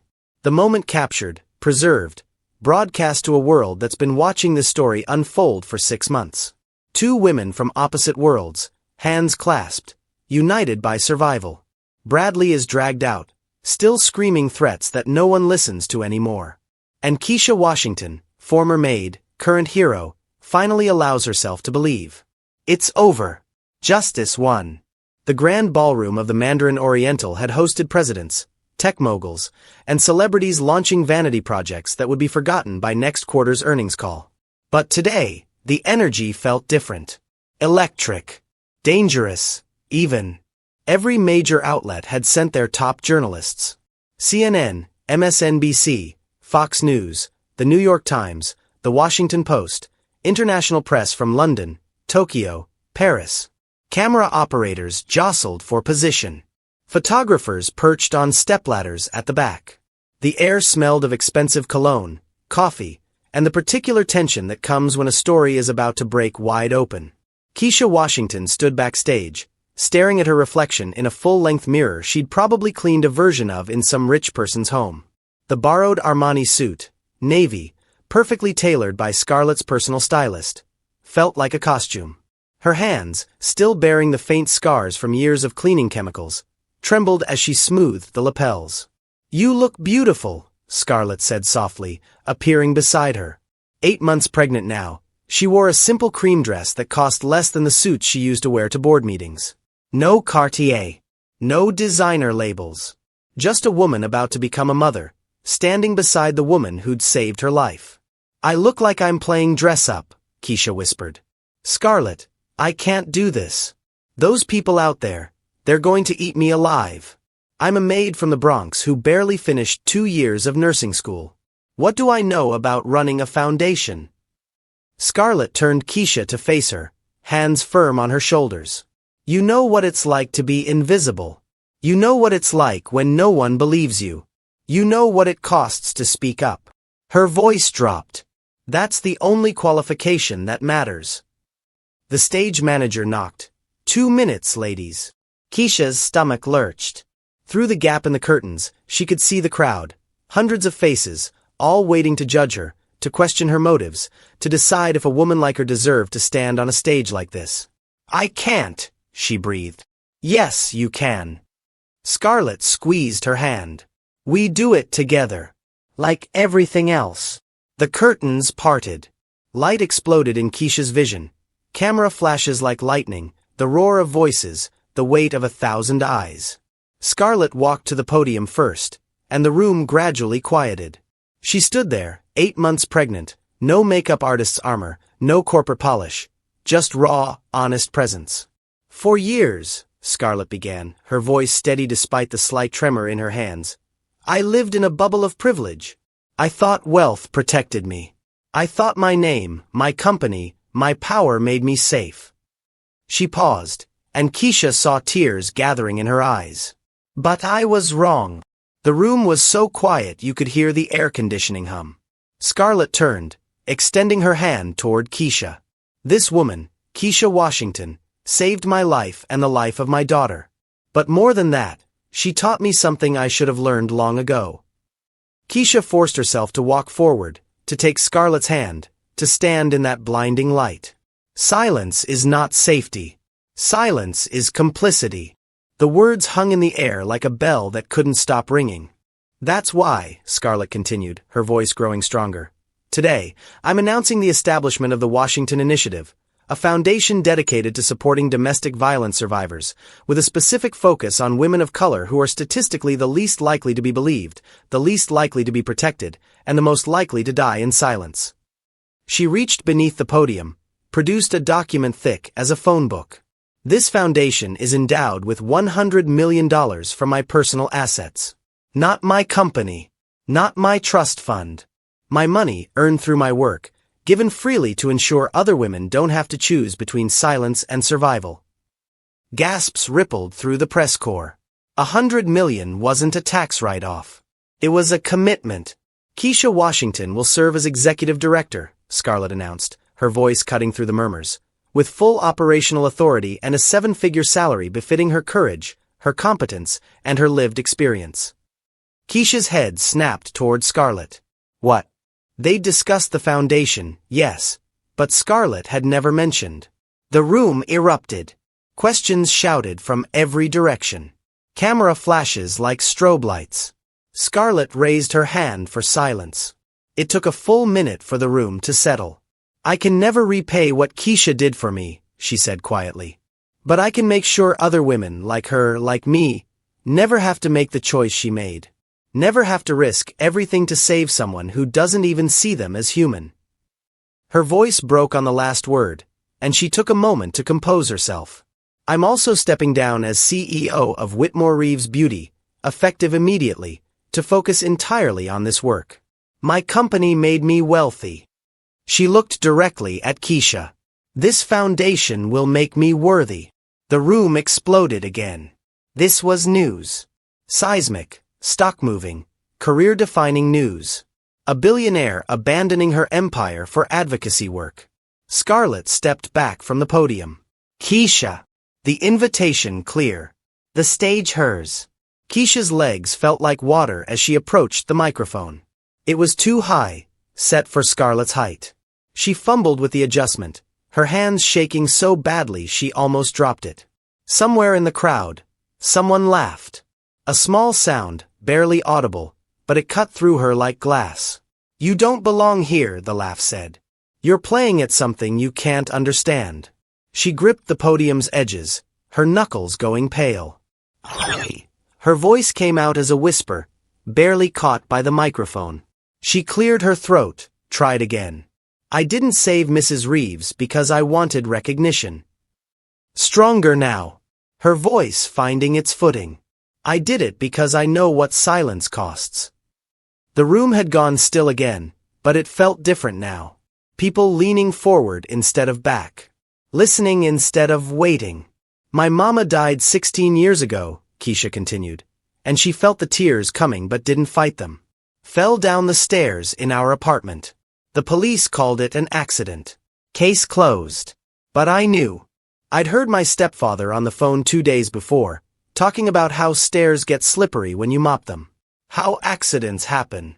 She could see some reporters writing frantically, others just staring. "I was 16. I was black. I was poor. And I was terrified. So I stayed silent. Because who would believe a girl like me over a man like him?" Her voice hardened. "And my mama died because nobody listened. Because she was just another poor black woman whose word didn't matter." The silence in the room felt sacred now. Heavy with recognition. "But our words do matter." Keisha's voice rose, powered by every slight, every dismissal, every time she'd been invisible. "Our truth does matter. And if me standing here today means even one woman finds the courage to speak up, to not stay silent when she hears something wrong, sees something wrong, knows something wrong, then almost dying was worth it." She gripped the podium harder, needing its solidity. "I have a 6-year-old daughter named Amara. She asked me why I helped Mrs. Reeves even after she—" Keisha paused, the memory of that slap still vivid. "Even after she hurt me that night. After she didn't believe me. After she said terrible things about who I was and why I was there." She found Scarlett's eyes in the crowd. Saw the shame and gratitude warring there. "I told her, baby, sometimes doing right costs you everything. But doing nothing costs even more." Keisha's voice dropped to something quieter, more intimate, but the microphone carried it to every corner of the room. "I want Amara to grow up in a world where women believe each other. Where we don't let class or race or money decide whose truth matters. Where a maid's word carries the same weight as a billionaire's. Where silence stops being the price we pay for safety." The room erupted. Not with questions this time, but with something else, applause. Starting slow, then building. Reporters standing. Camera operators setting down their equipment to clap. It built and built until Keisha's ears rang with it. Scarlett moved to her side, took her hand, raised it like a victory. The photo that would define the moment. 2 women, hands clasped, tears streaming down both their faces. Behind them, a banner unfurled. Someone from Scarlett's team had timed it perfectly. The Washington Initiative. Breaking the silence, saving lives. The applause continued. Keisha let herself feel it for just a moment, The validation, the recognition, the sense that maybe, her voice had mattered after all. Then the questions started. Ms. Washington, critics are already saying this is performative. Mrs. Reeves, how do you respond to allegations that you're buying Ms. Washington's silence about abuse you allegedly committed? Keisha, what qualifies you to run a $100 million foundation when you have no nonprofit experience? Scarlett stepped forward, her voice cutting through the chaos. One final statement before we take questions. The room settled. She turned to Keisha, speaking to her but for the cameras, for history, for the record. Keisha isn't just my employee. She isn't just the director of this foundation. She's my friend, my sister, the godmother of my daughter.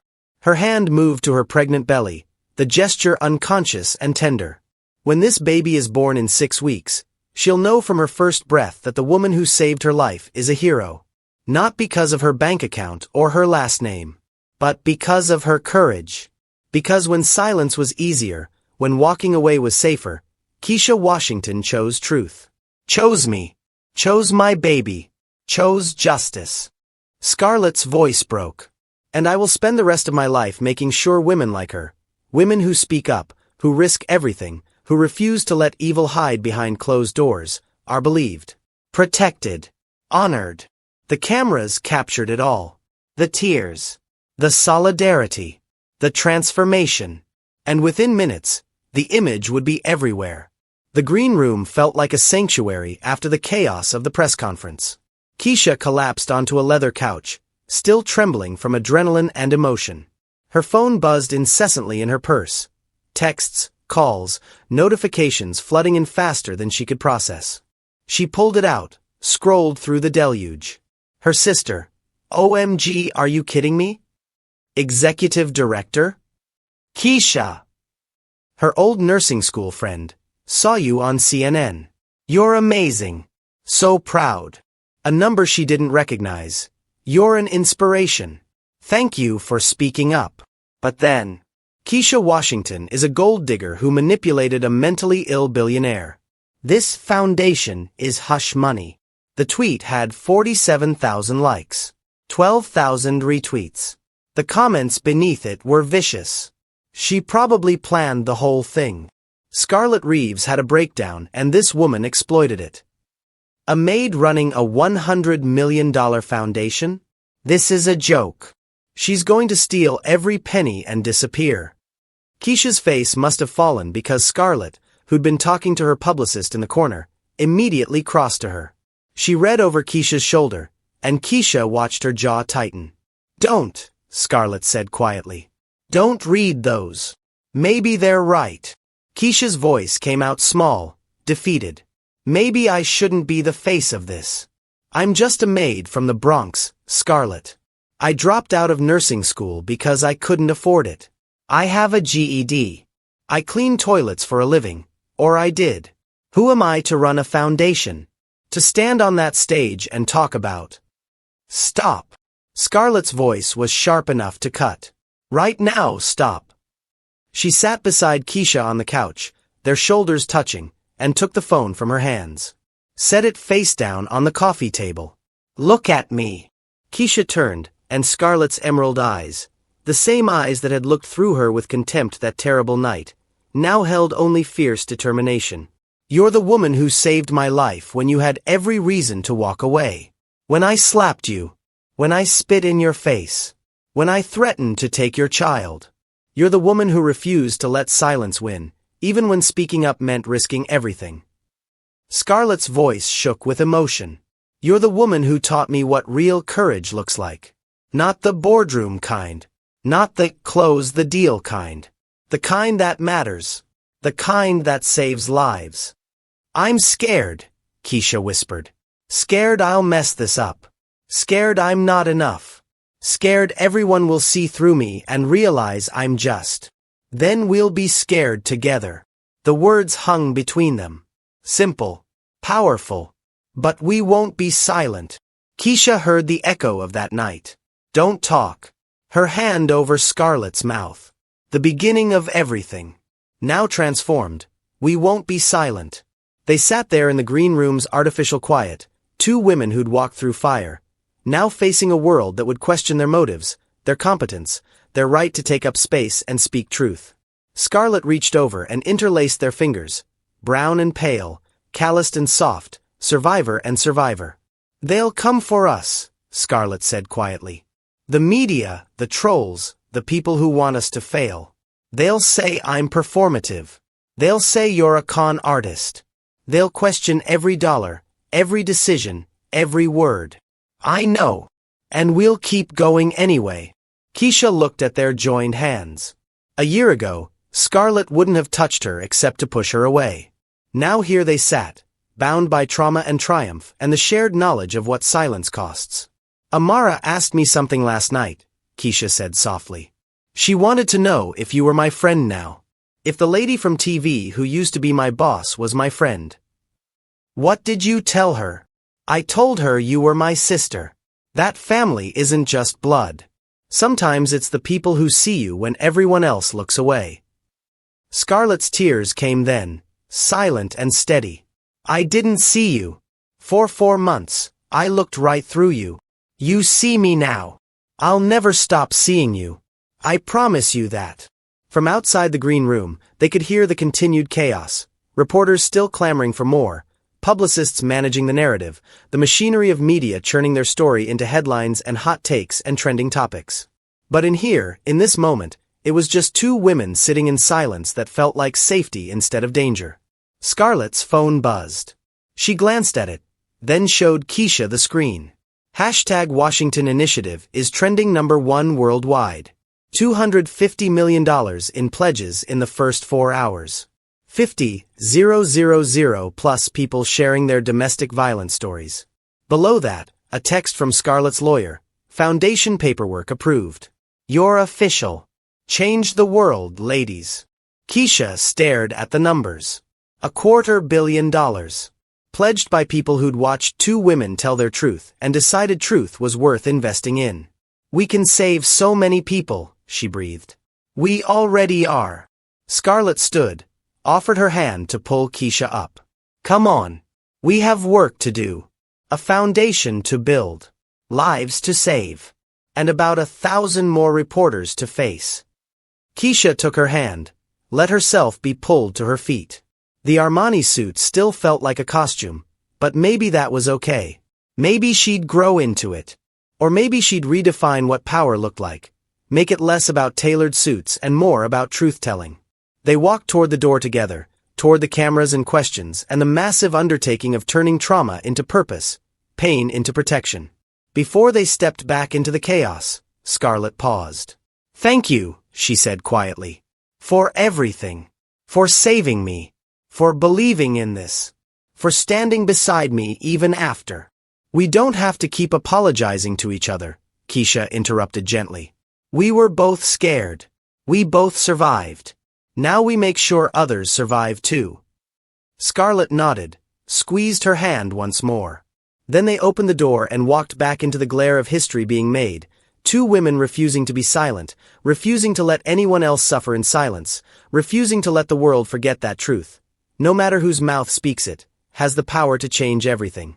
Behind them, Keisha's phone continued buzzing with messages. Most would be cruel. Some would be kind. All of them would be loud. But for the first time in her life, Keisha Washington's voice was louder. And she was just getting started. The morning light filtered through Keisha's kitchen window with the kind of gentle warmth that made you forget winter was coming. Coffee percolated on the counter, the cheap automatic kind, not the Italian espresso machine that lived in penthouses 47 stories up. Toast sat in the toaster, slightly burned because Keisha had been distracted helping Amara find her math homework. Scarlet Reeves sat at the small kitchen table, baby Sophia Grace sleeping against her shoulder, and looked more at peace than she'd ever looked in a $40 million penthouse. No makeup. Hair in a messy ponytail, the real kind, not the $200 salon version. Jeans and a soft gray sweater that had probably cost less than the designer athleisure she used to sleep in. Her left hand, visible as she rubbed gentle circles on Sophia's back, wore a simple silver band. The $4 million engagement ring Bradley had given her had been sold months ago, the proceeds quietly added to the foundation's emergency housing fund. Keisha poured 2 mugs of coffee, set one in front of Scarlett, and sank into the chair across from her. For a moment, neither spoke. Just 2 women in a Brooklyn kitchen on a Wednesday morning, steam rising from their coffee, a baby sleeping, the sounds of the neighborhood waking up outside. 1 year ago, Keisha had been polishing Scarlett's marble floors, invisible, exhausted, her reflection a ghost in floor-to-ceiling windows that overlooked a city she could never afford to truly inhabit. Now Scarlett sat in her kitchen, trusted with her coffee mugs, holding her goddaughter. "Mama!" Amara burst through the doorway, backpack bouncing on her shoulders, hair in 2 puffs that had taken Keisha 20 minutes to perfect. "Mama, tell Auntie Scarlett I can walk to school by myself now. I'm almost 7. Scarlett's lips twitched with amusement. "Nice try, kiddo. But your mama's rules are law." Amara crossed her arms, the picture of 6-year-old indignation. "But I'm responsible. I know to look both ways and not talk to strangers and you're 6, Keisha said firmly, standing to check Amara's backpack for the lunch she'd packed. "We'll revisit this conversation when you're 12. "That's forever," Amara groaned. But then she grinned, that gap-toothed smile that was pure sunshine. She bounced over to Scarlett, peered at sleeping Sophia. "When baby Sophia is my age, I'm gonna tell her all about how you two are superheroes. How you fought a bad guy and won." Scarlett's eyes met Keisha's over Amara's head. Complex emotion flickered there. Gratitude, grief, something like wonder that they'd survived to see this morning. "You do that, sweetheart," Scarlett said softly. Keisha walked Amara to the corner, 3 blocks to PS 321, the same public school Keisha had attended as a child. She watched her daughter join the stream of kids flooding through the gates, backpacks and laughter and the ordinary chaos of childhood. When she returned to the kitchen, Scarlett was crying. Not sobbing. Just tears sliding quietly down her face as she gazed at Sophia, 3 months old, perfect, alive. "Hey," Keisha said gently, sliding back into her chair. "You okay?" Scarlett nodded, wiped her face with her free hand. "I was just thinking. Bradley almost took all of this. This morning. This coffee. Watching you with Amara. Holding my baby. He almost stole every ordinary, beautiful moment I'd ever have." She looked up, and her eyes were raw with the kind of gratitude that hurt to witness. "I could have died never knowing what this felt like. Sitting in a kitchen that smells like burned toast. Drinking coffee that costs $2 a pound. Being ordinary." Keisha reached across the table, squeezed Scarlett's hand. "You were never ordinary. But I get what you mean." "I was so busy being extraordinary that I forgot to be human," Scarlett whispered. "Forgot that the best moments aren't the ones on magazine covers or at galas. They're this. They're just this." Baby Sophia stirred, made a small mewling sound. Scarlett adjusted her hold, and the baby settled back into sleep with the trust only infants possess, the bone-deep knowledge that the arms holding them are safe. The Washington Initiative offices occupied the entire 3rd floor of a converted warehouse in Dumbo. Modern but not lavish. Clean lines, good lighting, walls covered not with expensive art but with photos of survivors, hotline numbers in 12 languages, resource maps showing safe houses and legal aid clinics and emergency shelters. Keisha still wasn't used to having an office. Her own office, with her name on the door. Keisha Washington, Executive Director. Some days she walked in and expected someone to tell her there'd been a mistake, that she needed to grab her cleaning supplies and get back to work. But today was a staff meeting, and she had a presentation to give. 12 people gathered around the conference table. Social workers, lawyers, a former police detective who'd gotten tired of watching the system fail survivors, a tech specialist who'd built their crisis app, and Maria, the office manager who kept everything running and occasionally reminded Keisha to eat lunch. On the screen behind Keisha, statistics glowed. 6-month impact report. 14,247 women helped through direct intervention, 89% women of color, 6 lives saved through immediate emergency response, 203 emergency housing placements, $4.2 million in legal aid provided, 47 successful restraining orders obtained. The numbers were good. Better than good, they were saving lives. But Keisha also pulled up the next slide, the one that showed the challenges. Ongoing concerns. Funding sustainability, initial donations drying up as media attention fades. Donor pushback on confrontational advocacy messaging death threats to staff and founders, 127 in past month. Media scrutiny of executive directors' qualification staff burnout, 80% reporting vicarious trauma. The work is hard, Keisha said quietly, meeting each person's eyes. It's always going to be hard. We're fighting systems that have existed for centuries. We're asking people to believe women's society has trained them to dismiss. We're making noise when powerful people want silence. But we're winning, Maria added. Slowly. But we're winning. The door opened, and Scarlett slipped in, baby Sophia in a carrier strapped to her chest, a visible stain of spit up on her shoulder.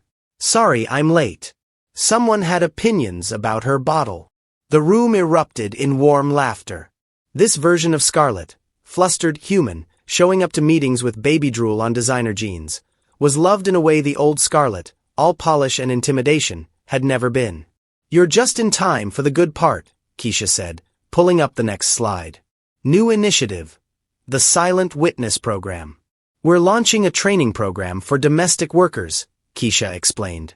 Housekeepers, nannies, caregivers, home health aides. We're everywhere. We see what happens behind closed doors. If we're trained to recognize the signs of abuse and know how to safely report, we can save lives. She clicked to the next slide, showing the curriculum they developed with input from domestic worker unions, trauma specialists, and survivors. We see the bruises they hide, Keisha continued. We hear the late-night arguments. We know when someone's scared in their own home. But most of us don't know what to do with that information. How to help without making things worse. How to report without losing our jobs. Scarlett stood, shifted Sophia to a more comfortable position. We're calling it the Silent Witness Program. Because silence almost killed me. But a witness, a woman who refused to stay silent, saved me. The room was quiet. Everyone knew the story. But hearing Scarlett say it aloud, voice steady, Sophia sleeping peacefully against her chest, it hit different. We start pilot programs in 3 cities next month, Keisha finished. New York, Los Angeles, Chicago. If it works, we scale nationally. It'll work, said Detective Chen, the former cop who'd joined their team after watching one too many domestic violence calls end in tragedy. It has to. At 3:47 p.m., security called up to Keisha's office. Ms. Washington, there's someone here to see you. Says her name is Patricia Bradley. Bradley Reeves's mother. Keisha's blood went cold. She looked up, found Scarlett in the doorway. She'd heard the intercom. Want me there? Scarlett asked quietly. Yeah, Keisha said. I do. Patricia Bradley was 73 years old, dressed in the kind of understated elegance that came from a lifetime of country clubs and charity boards. But her face, lined and drawn, carried the weight of grief and shame in equal measure. She stood in the doorway of Keisha's office, hands clasped in front of her like a supplicant. Thank you for seeing me. I know I have no right to be here. Keisha gestured to the chairs across from her desk. Patricia sat, her posture perfect, her hands trembling slightly. I don't expect forgiveness, Patricia began, her voice carefully controlled. I came to say, I knew. Not about the murder plot. But I knew Bradley was capable of cruelty. Her composure cracked, just slightly. I saw it when he was young. The way he hurt animals. The neighbor's cat that went missing. The way he manipulated his sister, made her doubt her own reality. The lies that came so easily. And I said nothing. Scarlett had positioned herself near the window, Sophia still in the carrier, a silent presence. Patricia's voice broke. I told myself he'd grow out of it. That it was just boyish behavior. I made excuses because it was easier than confronting the truth. Because acknowledging what my son was meant acknowledging my own failures as a mother. She looked directly at Keisha. You did what I should have done years ago. You spoke up. You refused to let someone suffer because speaking up was uncomfortable. And I'm sorry. I'm so deeply sorry that my silence helped create the man who tried to kill you both. Keisha sat frozen, not knowing how to respond. This woman, this wealthy, powerful woman, was apologizing to her, acknowledging her own complicity. It was Scarlett who finally spoke. "Mrs. Bradley, your son made his choices. He's responsible for his actions. But, thank you for coming. For acknowledging it. That matters." Patricia nodded, wiped her eyes with a tissue pulled from her purse. "I've been donating to your foundation. Anonymously, until now. It's the least I can do." She pulled out an envelope, set it on Keisha's desk. "This is a check for $500,000. I know money doesn't fix anything. But maybe it can help other women escape the monsters we create with our silence." She stood, prepared to leave. "Mrs. Bradley," Keisha said quietly. The woman turned. "Thank you. For coming. For speaking up now, even if it's late. It takes courage to admit we failed." Patricia's smile was sad. "Not as much courage as it took for you to speak up that night. You're a braver woman than I ever was." After she left, Keisha and Scarlett sat in silence, processing. "That was..." Scarlett started. "Yeah," Keisha finished. They didn't need more words than that. That evening, Scarlett stayed for dinner. Simple food, spaghetti, garlic bread from the bakery down the street, salad from the corner bodega. Amara chattered about her day at school, her math test, her best friend Sophia who'd gotten new light-up sneakers.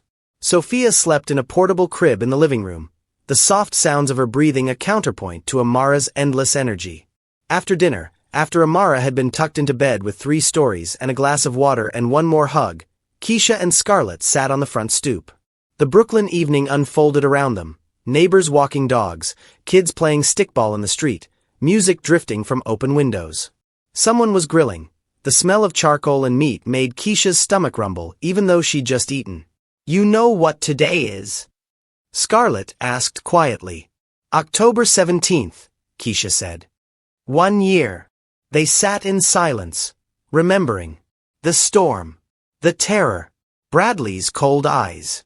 The moment Keisha had clamped her hand over Scarlett's mouth and changed both their lives forever. "Do you ever regret it?" Scarlett asked. "Saving me? Your life would be simpler if you just walked away." Keisha considered the question seriously. "Simpler? Yeah. But I wouldn't be able to look at Amara. Wouldn't be able to teach her that speaking up matters if I didn't do it myself." She paused. "Do you ever regret believing me?" Scarlett laughed softly, the sound almost lost in the evening noise. "I regret not believing you sooner. I regret every word I said that night. The things I called you. We were scared. People say things when they're scared. That's generous. It's true." They watched a group of kids ride bikes down the street, their laughter carrying in the cooling air. "What happens now?" Keisha asked. "With everything. We keep going," Scarlett said. "The foundation grows. We help more women. We change laws. We make noise. We make sure what happened to us, what almost happened to us, happens to fewer people." "And personally?" Scarlett smiled, the real kind that reached her eyes. "Personally? I raise my daughter. I teach her that courage matters more than money. That the women who helped build her mother's life, women like you, are the ones who matter most. And I raise mine," Keisha added. "Teach her that her voice has power.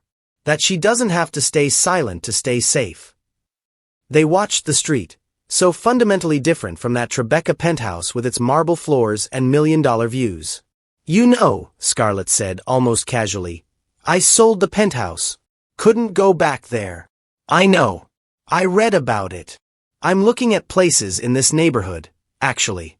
There's a brownstone 3 blocks over. Needs work, but..." Keisha turned, surprised. "You're moving to Brooklyn." Scarlett shrugged, her eyes on Sophia sleeping peacefully in the carrier. Tribeca was Bradley's dream.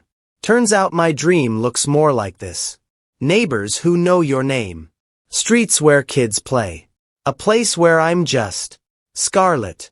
Not Scarlett Whitmore Reeves. Billionaire. Just Scarlett, Sophia's mom. You'd really leave Manhattan? I already left Manhattan, Scarlett corrected. The moment I understood what really matters. I've just been waiting for my lease to end. Sophia stirred, whimpered softly. Both women moved at the same time, a synchronized dance of motherhood and friendship. Scarlett lifted her daughter from the carrier, and Keisha leaned in to coo at the baby. Sophia's tiny hand reached out, grabbed Keisha's finger with that instinctive grip babies have, and held tight. She knows you saved her, you know, Scarlett whispered. Even if she can't remember it, she knows. We saved each other, Keisha said. They stood there on the stoop, Sophia between them, the Brooklyn evening unfolding around them in all its ordinary beautiful chaos. Above, stars began to pierce the darkening sky, so different from that stormy October night when the world had been nothing but rain and terror and the thin line between silence and survival. Inside the brownstone, Amara dreamed of superheroes who looked like her mother. And on a street corner 3 blocks away, illuminated by a single spotlight as dusk deepened into night, a billboard proclaimed in bold letters. The Washington Initiative, your voice matters. Your truth saves lives. Break the silence. A year ago, silence almost won. A wealthy woman dismissed a warning because it came from someone she'd been taught not to see. A poor woman almost walked away because she'd learned that speaking up cost more than staying quiet. A man's mask almost stayed intact because that's what masks do. They hide the truth until someone brave enough refuses to look away. But silence lost. Because Keisha Washington refused to let it win. Because she remembered her mother and every woman who died unheard, and she said not again. Because Scarlett Reeves learned to listen. To see. To believe someone whose voice she'd been conditioned to dismiss. Because 1.4 million witnesses refused to look away when it would have been easier to scroll past, to change the channel, to tell themselves it wasn't their problem. The Washington Initiative has saved 47 lives in its first year. 47 women who might have died in silence, behind closed doors, in homes that looked perfect from the outside. But perhaps the greatest victory is this. 2 women from opposite worlds, sitting on a Brooklyn stoop, raising their daughters to believe that truth matters more than comfort, that speaking up matters more than fitting in, and that silence, no matter how safe it seems, no matter how much easier it makes life, always costs more than courage. The storm is over. But its lesson remains. Don't stay silent. Don't let others suffer in silence. And when someone finally speaks, when they find the courage to break through years of conditioning and fear and the knowledge that speaking up might cost them everything, believe them. Keisha looked at Scarlett, Sophia sleeping peacefully now in her mother's arms, and said the words that once saved a life. Don't talk, they said. But we did. And look what happened. Scarlett smiled, tears in her eyes, and looked at the street, at the billboard, at the ordinary extraordinary life they'd built from ashes and terror and the simple act of refusing to be silent. We changed everything. Hey everyone, before you go, I want you to know that making this story was incredibly personal for me. So please, don't just watch and forget. Take action. Even if it's just sharing this video. Thank you for watching. Thank you for caring. And don't forget to hit that subscribe button. I've got more powerful stories coming your way. Until next time.